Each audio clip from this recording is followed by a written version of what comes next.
Welcome to episode 4 of the Various and Sundry podcast.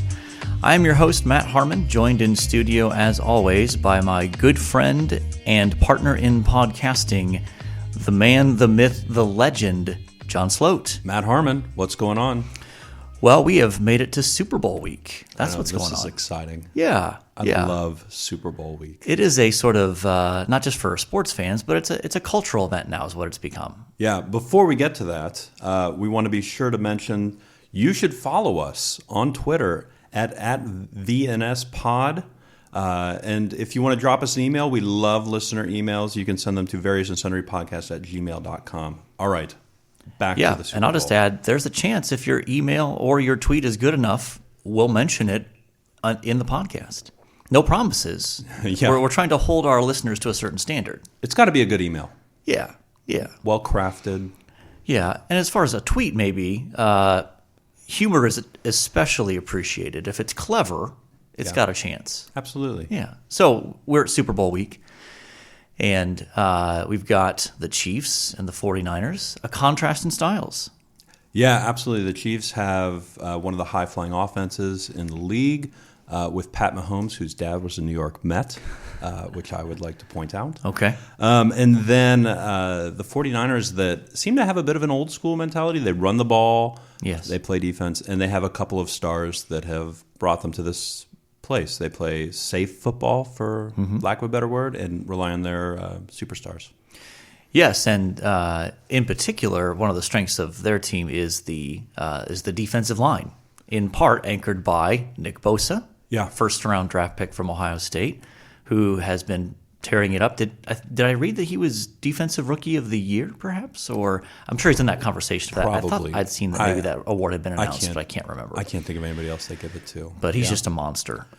So it will be interesting to see. And if he wins the Super Bowl, I think it pays dividends because it was, probably a year and a few months ago where he was criticized for saying, hey, I'm injured, I'm sitting out the rest of the season.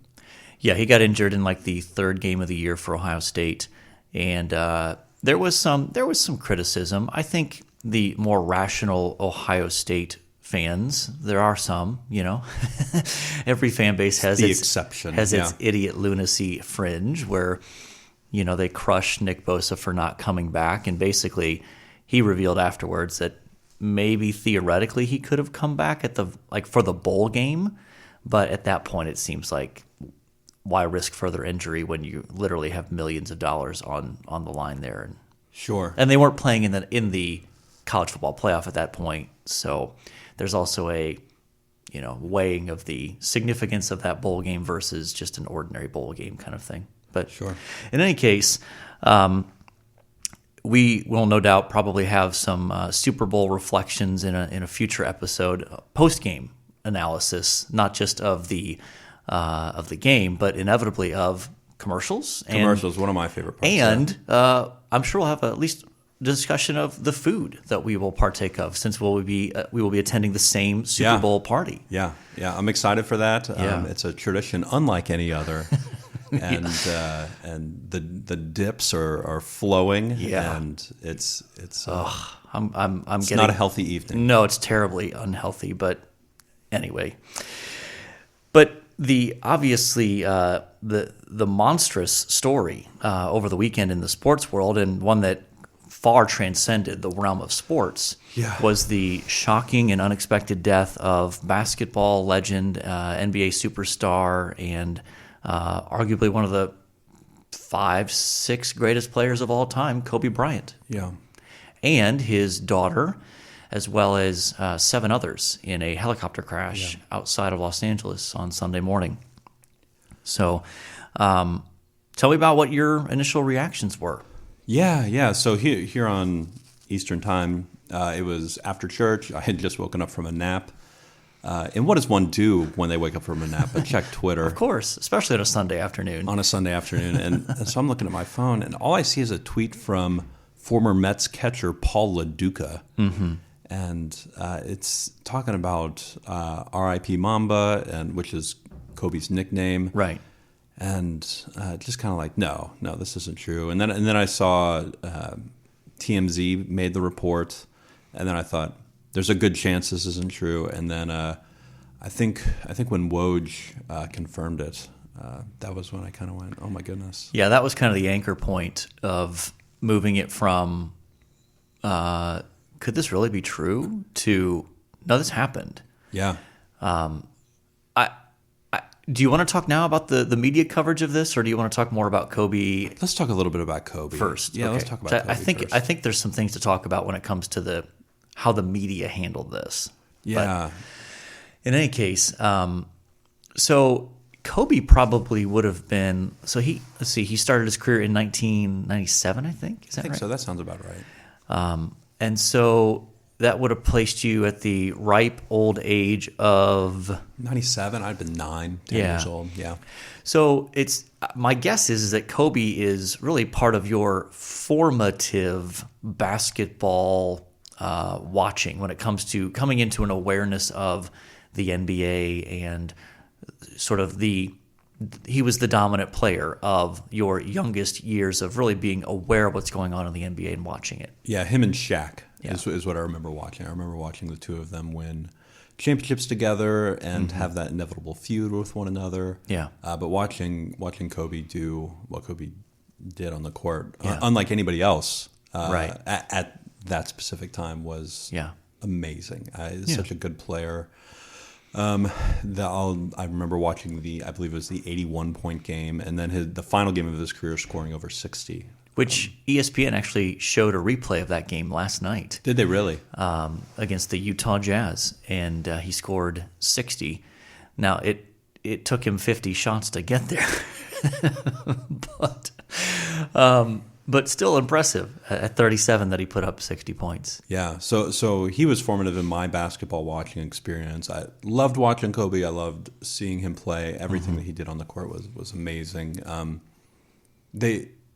There's a hashtag Mamba mentality. Yeah. And you could, when you watched him play, you could see it. You could see it in his eyes that like he was going to go hard on both ends. He was going to play defense incredibly hard, and then he was gonna light you up on the other end. Yeah, I think that that is ultimately what separated him from his peers when it comes to his place within basketball history.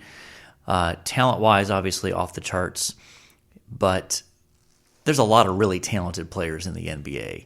But what would separate Kobe was he had another gear mentally. Yeah. Where he was as locked in and intense and focused, and it can sound like a cliche, but that sort of will to win, I'm not sure other than Michael Jordan I've ever seen a basketball player with a comparable. I think Jordan is sort of the gold standard, and Kobe probably was either equal to or maybe just a slight hair below Michael. And I can't think of another NBA player who's really in their league in that sense. Yeah, and for me, where I think Kobe edges Mike is on what happened after the game. What happened after he left basketball. So Kobe was an incredibly curious individual. I mean, wanted to learn about lots of different things. Certainly remained closely tied to the game, was very involved with the WNBA, having daughters, those sorts of things, but also won an Oscar and had a number of other business projects that he was working on that we may not know the full extent of. And I think that's one of the things that like inspires me a little bit more about Kobe is he was not simply locked into a single craft as basketball, but had a pretty diverse interest pool. Yeah. I saw a tweet yesterday by, I think it was Darren Ravel, who said that Kobe made more in his business ventures in the, I guess like 3-4 years since he's retired than he made in salary in his entire NBA career. Now, Kobe had, truckloads of endorsement the stuff. Shoe deals. But he still made a truckload of money when it comes to salary. And the fact that Kobe made more money in his business ventures after is evidence that he was more than just a basketball player, and he saw himself as trying to have an impact outside of the world of basketball, besides just being one of the great legends of the game. Yeah. Do you want to talk a little bit about the media coverage now? I want to say one more thing. Yeah, go ahead. About Kobe. I think part of what made him who he was and made him a more diverse person in terms of interests and that sort of thing is the fact that he grew up overseas. At least a chunk of his childhood was spent overseas because his dad played professionally overseas. And so Kobe spent a chunk of his childhood overseas, I believe in Italy. He's fluent in Italian. And so I think you speak to anyone who spent that kind of time in a culture outside of the United States and then comes back, there's always just a broadening of perspective that is hard to match, that someone who just grows up in the United States just isn't able to bring to the table. Yeah, no, that's a great point. Yeah. So let's talk a little bit about the media coverage. And I think the most disturbing piece of this for me was finding out that TMZ reported this before the authorities were able to notify Kobe's wife. Yeah. And so from what I understand, she found out through media reports rather than through the authorities informing her, which is just hard for me to wrap my brain around what that must be like. It's hard enough, obviously, no matter how you find out, by the way, your husband and your daughter were killed in a helicopter accident. But to find it out through media reports, and then, of course, there's the obvious, well, is this really true? What's going on? I'm sure there's a frantic trying to reach somebody to find out, trying to, call Kobe's cell or whatever, like, what's going on here? Does anyone know? And then, that I just can't imagine what that would be like. Yeah, and there's already so many layers of difficulty to this, right? We have a man dying well before he should have, as well as a 13-year-old, his 13-year-old daughter, and a helicopter full of other people. Mm-hmm. That on its own is tragic, incredibly tragic. Yeah. And it's doubled by the fact that he happens to be famous, right? And then it's upped even a little bit more by the fact that TMZ is reporting this. And TMZ is one of those news sources where, like, sometimes they break things really early, and sometimes they break things really early and they're just not true. Right. And so you're kind of like, is it true? Is it not true? And yeah. Unfortunately, they were. Yeah, they're sort of on the edge of not really respectable journalism, but they do break a decent number of stories on the front end. But I think part of that is because they don't feel the necessity of trying to double source something, triple source something, confirm it, and then go with it. They're just like, we got a source, we got one, source on this, we're running with it. We're running it. And I think one of the things that struck me is that you notice that some of the more, for lack of a better term, mainstream media, like an ABC News or even ESPN and those sorts of places, you noticed they were a little slower, but you could tell that they felt the pressure once they sort of confirmed, okay, yeah, Kobe was on that helicopter.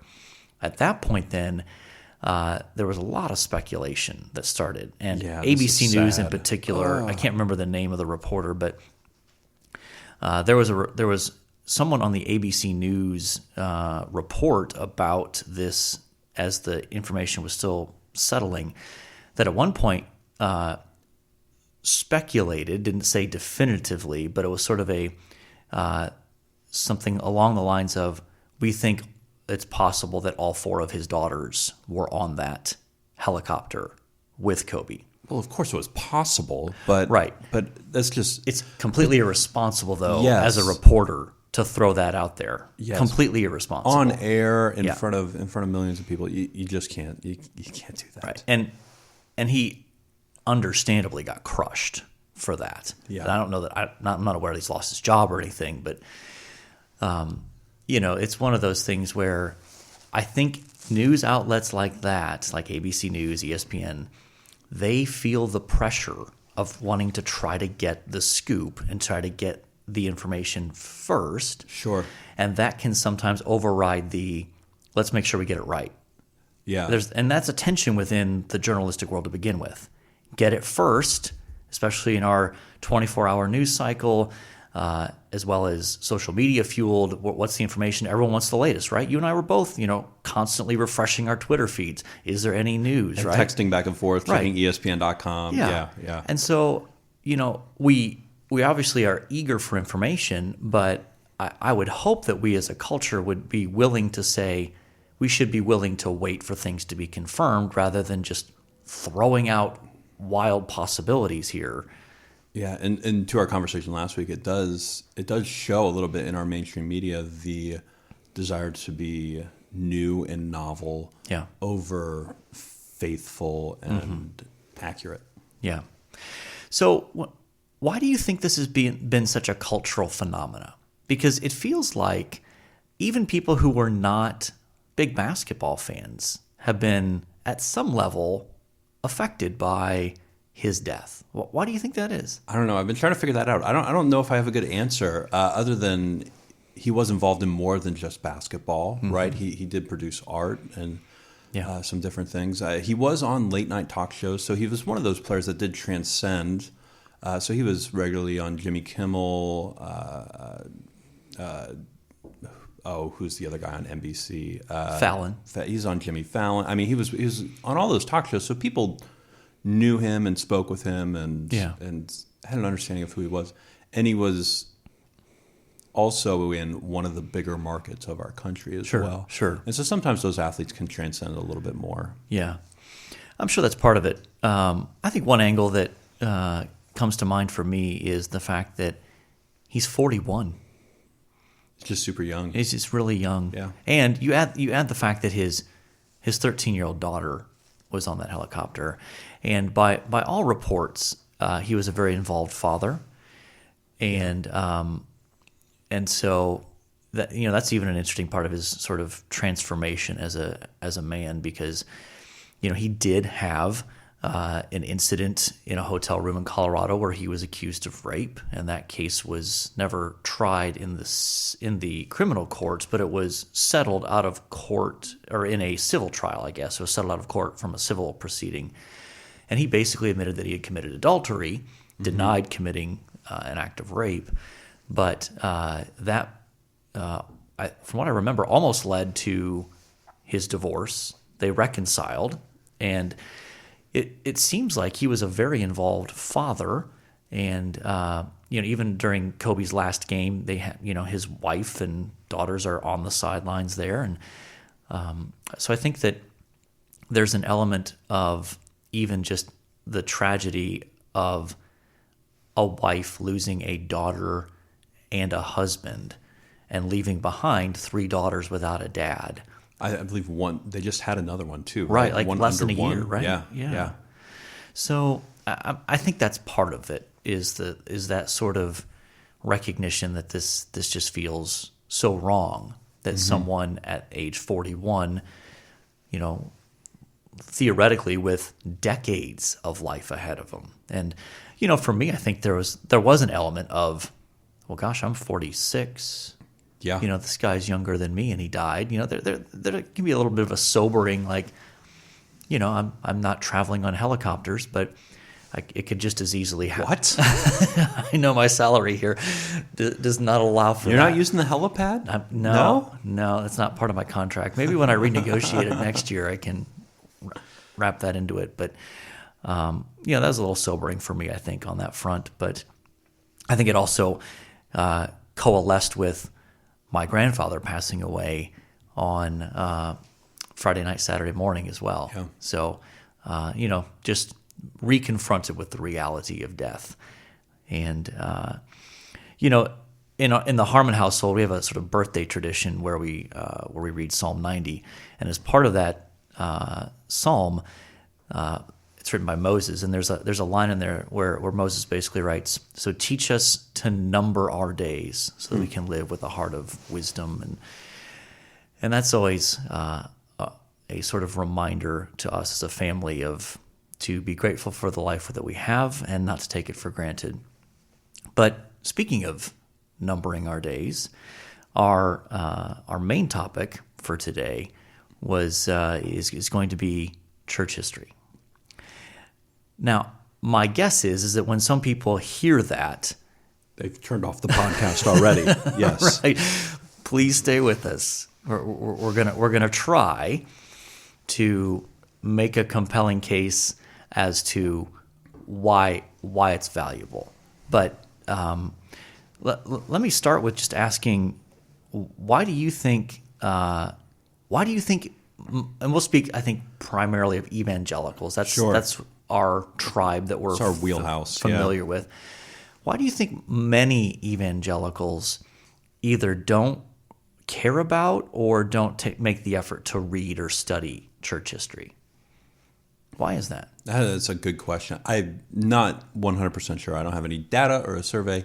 My impression is that understanding and learning church history is difficult. It takes reading of primary sources that may not be the most enthralling. And I think several leading voices in church history, I'm not going to name any names, of past generations were generally a little bit dull. And so, for lack of a better word, I'm sorry. And so it kind of got this sort of reputation as being something that was both difficult to understand, boring at times, and boring classes you had to take in college or seminary. Yeah. Why do you think that is? Why do you think evangelicals? Yeah, I think that's certainly a part of it. I would add to it, evangelicalism tends to have a strongly pragmatic bent. Yeah, that's a great point. And there is really nothing typically immediately pragmatic about church history.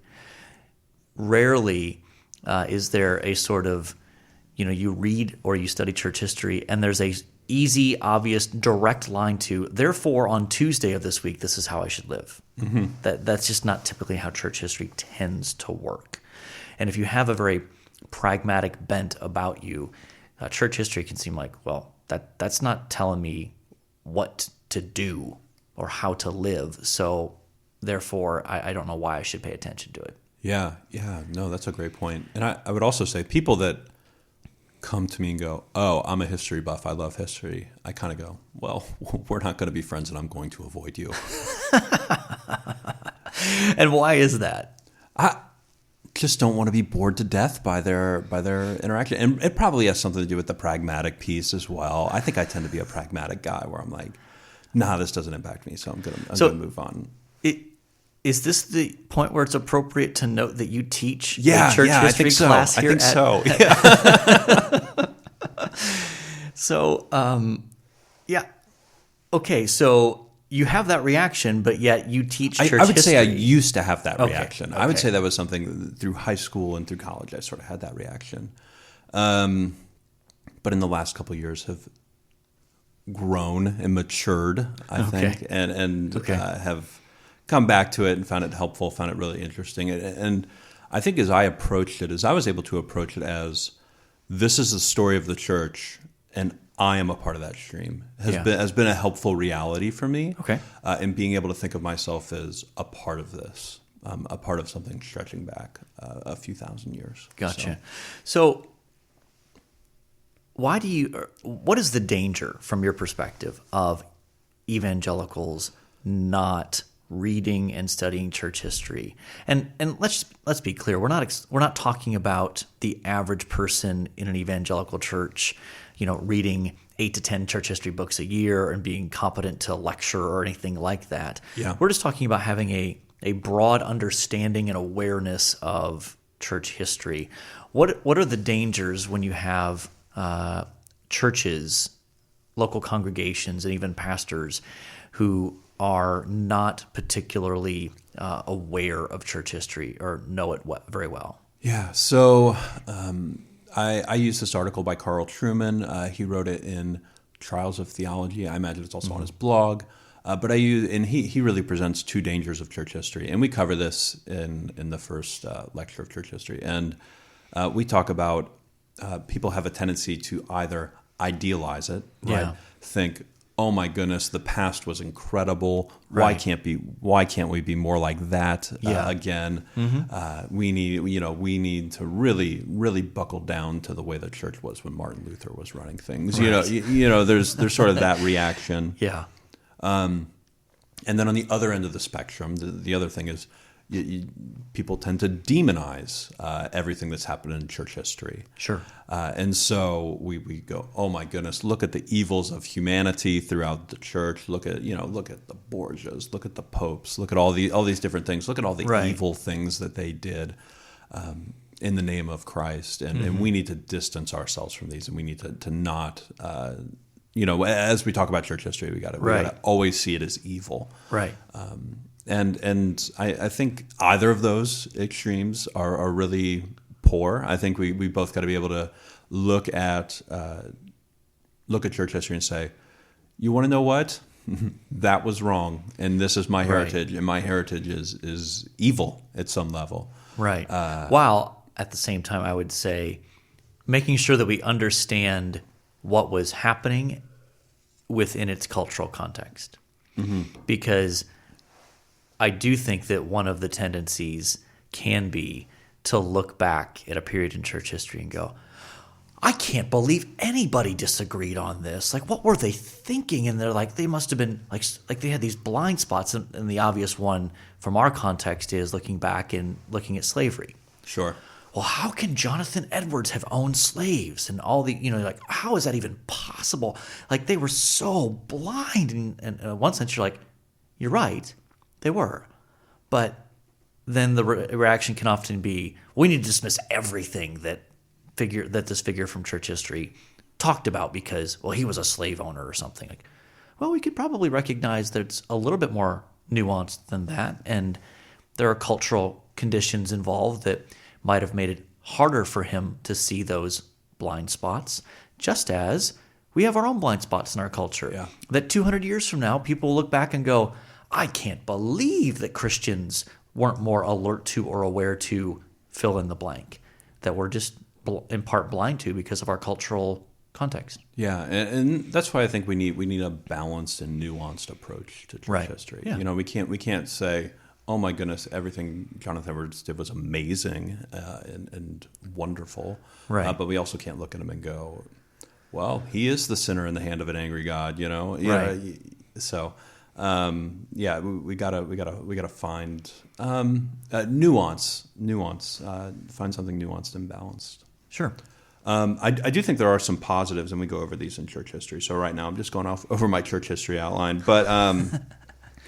But it does give us a language to build on. So it gives us a foundation of like, oh, this is what Trinity means, or this is what justification means, or this is what fill in the blank means. And like I said earlier, it allows us to see ourselves in the stream of church history as we're a part of something bigger than ourselves. Yeah. And I think in a culture that likes to see ourselves as novel and new, that's a helpful piece to ground us a little bit.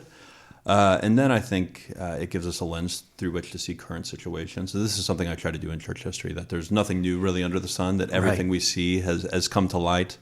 So we always do a heresy project and look at an ancient heresy and how have we seen it develop throughout the ages and how do we see it in the modern day. Yeah. And I think that's really helpful. When you let's think personally. What are some of the things personally where you feel like you have benefited from your study of church history?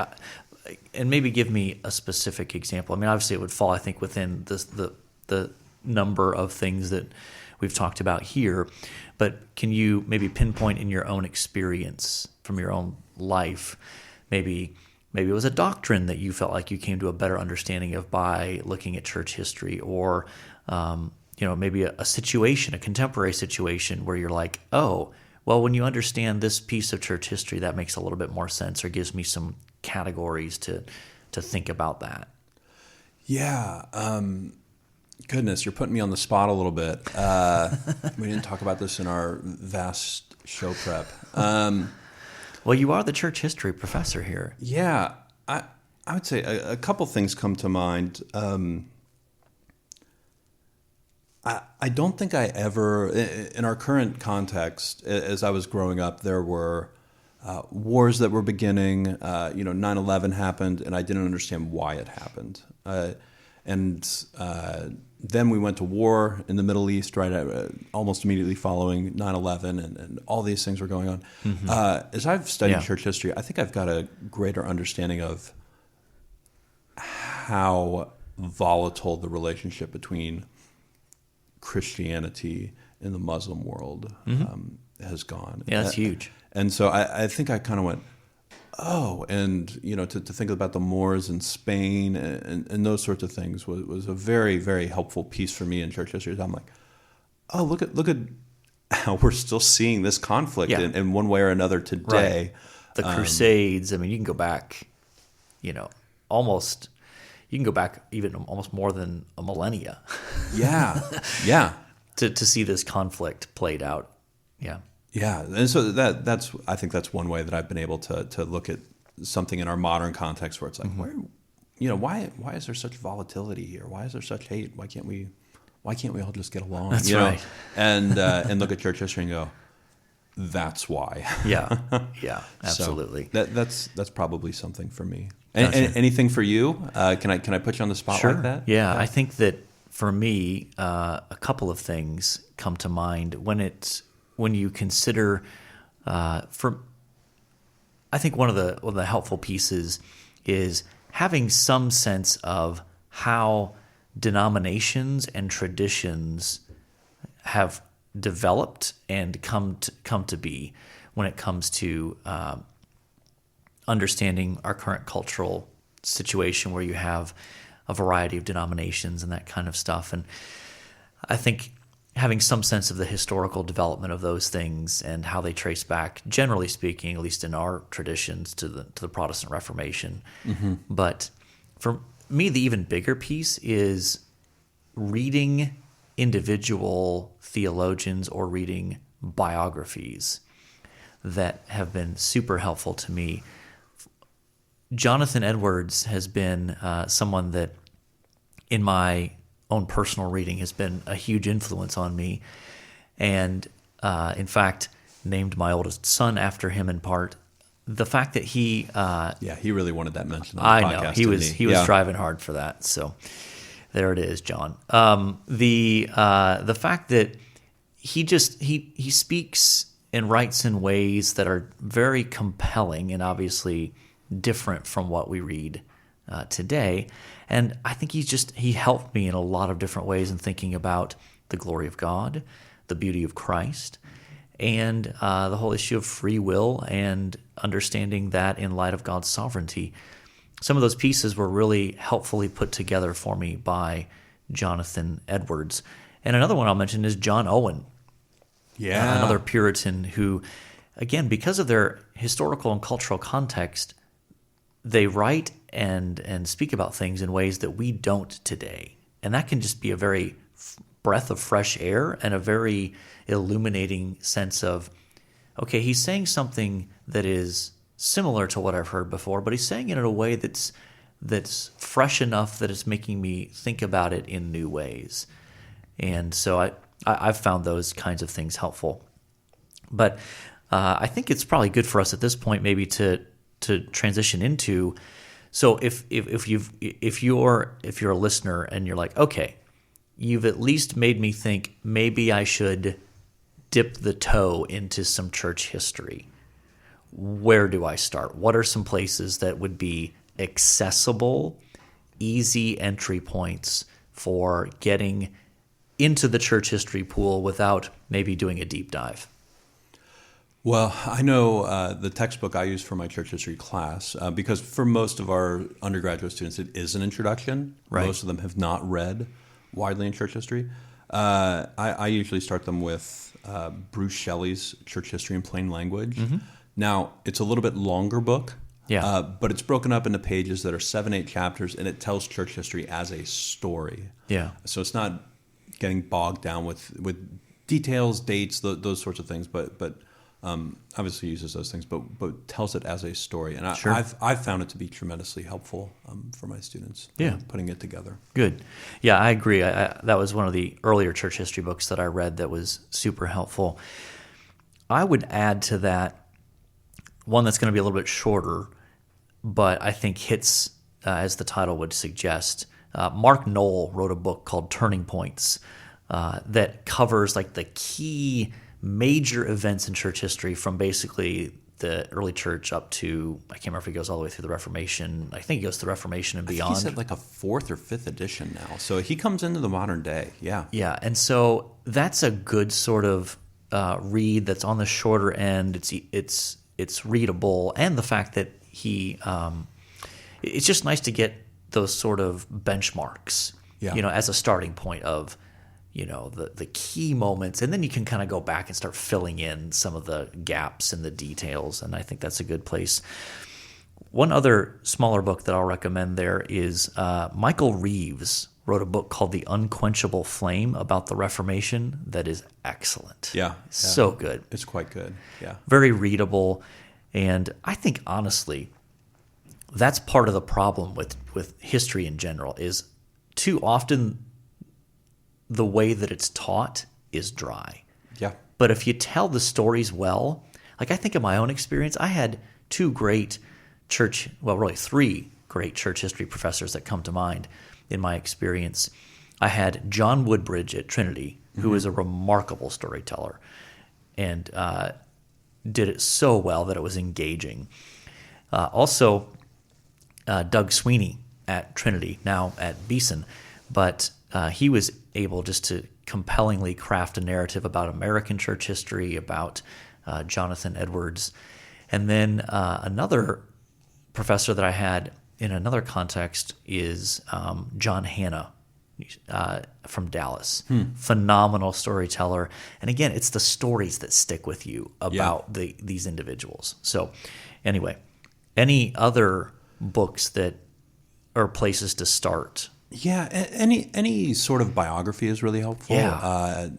Just to give you a flavor of the time, Crossway has a really excellent biography on John Newton. That's quite good. And then are you talking about the one that's part of the Theologians on the Christian Life series, or is that something separate? I'm not sure if it's in that series or not, but it was a fantastic read. Okay. And then really anything by Thomas Kidd I find really helpful. And he's written biographies about George Whitefield and Ben Franklin, even though we wouldn't call him a believer necessarily. No, but, we would not. But Thomas Kidd's stuff is wonderful. And he just came out with a textbook, I believe, on American church history, if I remember correctly. Yeah, I think it was a year and a half ago that came out. And then I would also just make a plug for, there's a ton of YouTube channels that run through church history lectures, and they're actually quite good. Yeah, on that theme, I will point to John Piper. For years at his pastor's conference, every year he'd pick a key figure from church history, and he would essentially do a biographical sketch of the person and then some takeaways as to what we can learn from that particular figure. Those were subsequently published in a series called The Swans Are Not Silent in book form. But the audio and the video of many of them are available online. In fact, we'll go ahead and put that up in the show notes, that you can find the original audio and in some cases even the video of that.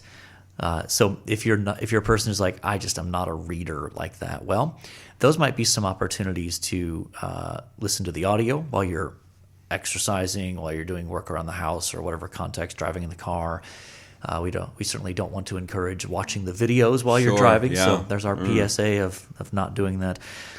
And then so that might be an even easier entry point for someone who's like, oh, gosh, the thought of sitting down and reading a book about church history is a bit much. So we need to start landing the plane here. And so since this is episode 4, we have to talk about our athlete. Yeah. So some of the athletes we have on our list: Lou Gehrig, Brett Favre, Yeah. Charles Barkley, Yeah. Adam Vinatieri. Yeah. And do you want to put in the last one here? And then the shout out to to our strong audience in Ohio, of course, number 4, Aaron Kraft for the men's basketball team, a legend there. But we're just at that point pandering to our Ohio audience. But Yeah. more of an honorable mention for our audience. Yeah. There we go. Who do you like from the list here? Who's your choice? Vinatieri has some roots here in Indiana. He does, playing for yeah. the Colts. Barkley has done well. Yeah, though he also wore 34, and I feel like he was more well known in that number than number 4. Than number 4. So I'm going to cross him off the list, and I'm going to eliminate Lou Gehrig, despite the fact, obviously, a legendary. But we can't go 3 straight weeks with a Yankee. A Yankee. No, So, I agree. I think we're Brett down Favre to and Adam Vinatieri. Brett Favre and Adam Vinatieri. I think I'm going to pull the trigger on Brett Favre. Okay, I agree. Though Adam Vinatieri is the most historically clutch kicker in NFL history. I don't think you can tell the story of the NFL without Adam Vinatieri. His heroics in the postseason are legendary, and you're right. They are part of the fabric of the story of professional football. But at the same time, Brett Favre was a transcendent NFL quarterback. And was really I don't want to say he was a blueprint for what we see today, but he was part of that gunslinger mentality that I think has developed into what we see in Patrick Mahomes or something like that. Like I do believe his passing attack did change the game. Yes, and when I think of Brett Favre, I think of someone who deeply loved and enjoyed playing the game, and that it came out in the way he played it. His just sheer, almost it really was childlike enthusiasm when a big play was made, and he had the feel of the guy who was, I'm just out in the backyard throwing the football around with my buddies here and just loving it. But I'm getting paid a lot of money to do it, and it's on the professional stage. And if you believe the Wrangler jeans commercials, he's still doing that. Yes, indeed. He has picked up a few post-career endorsement deals. He's got a razor or something like that. Doesn't he do like a razor commercial, like a one blade thing where you're supposed to buy a razor and it lasts for like 6 months or a year or something? And the copper fit. He's got the copper fit does stuff. Does he do copper fit? Yeah, I think so. So we're going to go with Brett Favre here.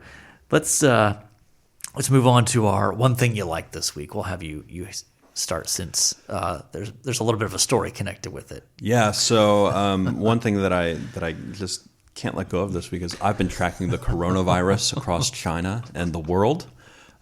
There's John Hopkins has an excellent website that'll tell you what Chinese province has how many diseases and how fast it's growing. I even have an app on my phone to be tracking this. Do you get alerts when there's new? No alerts. Okay. But I do wake up every morning and go, I wonder where the coronavirus is at. So, and part of that reason is I have a trip over spring break to Taiwan, which hit or miss or whether, depending on your political persuasion, whether Taiwan's part of China or not. Yeah. So they've, so we're trying to decide, do we cancel this trip? Do we keep going? So I've been tracking the coronavirus like a crazy person. How about yourself? Yeah, that's a little out of the box. I'm not going to lie. That's. I encourage it. Yeah.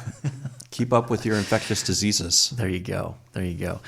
So my one thing that I like this week is I finished the book by Michael Kruger called Christianity at the Crossroads, which in part ties into our theme of why study church history. It is a fascinating look at what was happening in the 2nd century. So I think a lot of people are familiar in one sense with the 1st century because that's the period covered by the New Testament. But then the second century is this fascinating period that isn't as well known.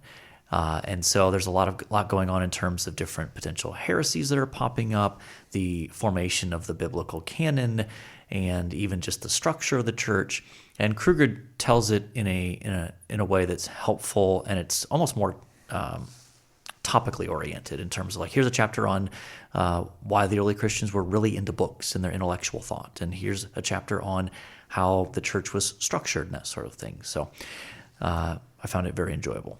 Awesome. Yeah, and on your recommendation, I have already purchased that book. Yeah, I think it'll be enjoyable and helpful for your second century, not something we talk a lot about. Exactly. So, well, we have definitely accomplished what we set out to do in covering our various and sundry topics. And so, until next time, the Lord bless y'all real good. Later.